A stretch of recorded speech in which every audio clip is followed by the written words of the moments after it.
अब आप लोग तो जानते ही हो, कालिदास जी महामूर्ख थे। क्या थे?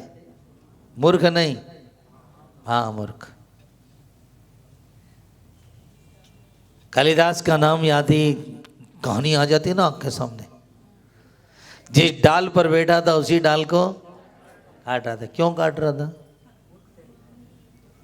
इसलिए काट रहा था, इसलिए काट रहा था कि मैं जिस डाल पर बैठा हूं उसको काट रहा हूं, क्योंकि डाल नीचे गिरेगी, कोई उठा के ले जाएगा, तो मैं साथ में आऊंगा तो कैसे कोई उठा के ले जाएगा। अब देखिए आप,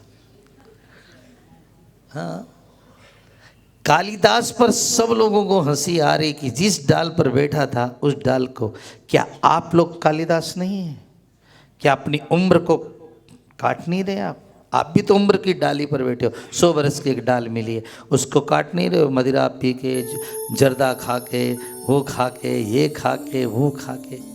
आप कभी विचार कीजिए, कालिदास पर हंसने वालों को जरा विचार करना चाहिए कि जिंदगी की डाली को किस तरह से खा खा के आप खराब कर रहे हैं।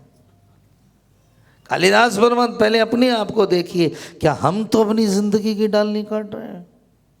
ऐसा नशा कर रहे हैं, ऐसे ऐसे क्या चीज़ें खा रहे हैं। एक आदमी कह रहा था, महाराज जी मेरा पान नहीं छूटता है। हमने कहा चिंता मत कर, थोड़े दिन में प्राण भी छूट जाएगा। छूटता क्या नहीं यार। तो उसी डाल पर बैठा उसी को काट रहा था। और उस जमाने में एक स्त्री थी जिसका नाम था विद्युत्तमा, और वो इतनी विद्वान थी, इतनी विद्वान थी वो, कि उसने सारे पंडितों को परास्त कर दिया। उसका प्रण था, जो मुझे परास्त कर देगा उसी से ब्याह करूंगी। अब पंडित हो गए परेशान उससे, तो पंडितों ने कहा एक कोई मूर्ख खोज कर इसका ब्याह करा दे। तो पंडितों ने देखा कालिदास जी को, यार ये अच्छा आदमी है, तो लेकर के आए कालिदास जी को, माला पहना के सजा धजा के लाए कि हम जितने देश के विद्वान हैं सबको परास्त करके इसने विजय माल पहनी है, हम सबको हराया इसने, इसलिए तुम इससे विवाह कर लो। और उसने कहा ठीक है, जब तुम लोग बोल रहे हो। अब वो लोग तो उसको करने था परेशान, तुम लोग कहते हो तो ठीक है कर लेती हूं। सारे विद्वान मिलकर के कहे हम सबको हरा दिया इसने बदला लेने के लिए।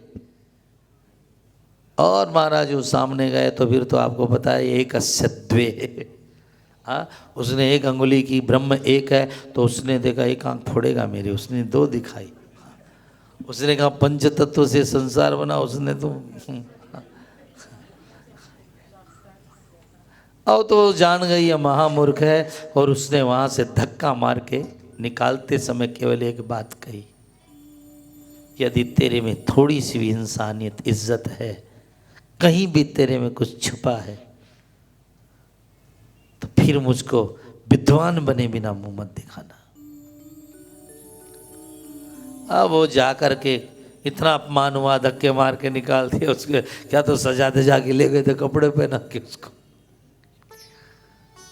वो आके काली माँ का मंदिर था, आज भी वो काली है। महाराज जाके जोर रोया, बस माँ माँ, हाँ विद्या ने मुझे, विद्या विद्या विद्या, ओ विद्या विद्या।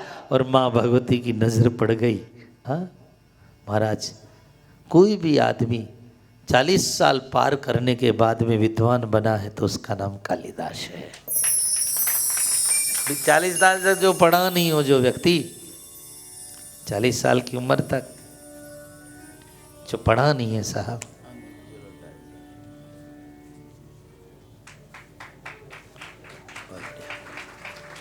आज बैठ जाओ। तो कथा का प्रसंग बहुत सुंदर चल रहा है, सब लोग देखें इसको। या देवी सर्वभूतेषु बुद्धिरूपेण संस्थिता नमस्तस्यै नमस्तस्यै नमस्तस्यै नमो नमः। कालिदास ने माँ की आराधना की, माँ के चरणों में वंदन किया, विद्या विद्या की माँ से कामना की और माँ की कृपा से वो विद्वान बना। लेकिन जब वो वापस लौट करके विद्युत्तमा के पास में आया तो दरवाजे पर ही आया तो उसने आवाज लगाई, अस्ति कश्चित वाग विशेषः, तुम्हारी वाणी में कुछ विशेषता ही कि वैसे मूर्ख आए हो। धक्का मारकर जिस दिन निकाला था तुझे वैसे के वैसे आए हो। अस्ति कश्चित वाग विशेषः, तुम्हारी वाणी के अंदर कोई विशेषता आई। बस कालिदास ये 3 शब्द सुन करके वापस चले गए और उन्होंने अस्थि को लेकर के, अस्थि से कुमार संभव नाम का ग्रंथ लिखा। अस्थि से, अस्थि कश्चित से लेकर के उन्होंने मेघदूत नाम का शुरुआत की कश्चित से, और वाक से उन्होंने रघुवंश नाम का ग्रंथ लिखा।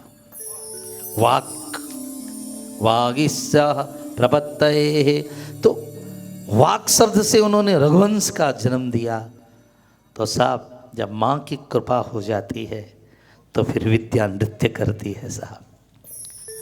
लेकिन आप विद्या धन कमाने को विद्या नहीं समझिए। या विद्या या विमुक्त है, जो तुम्हें जीते जीवी तुम्हें आनंद देती रहे और मरने के बाद में भी प्रभु की गोद में सुलाए, विद्या नाम तो उसका है साहब। या सा विद्या या अविमुक्त है, जो तुम्हें मुक्त रखे। अब तुम रात दिन परेशान हो रहे हो, रो रहे हो, दुखी हो रहे हो, हाँ, मानव बनने के बाद में भी तुम्हारी चाहना मिट ही नहीं रही है, तो फिर कैसी विद्या पढ़ी साहब आपने?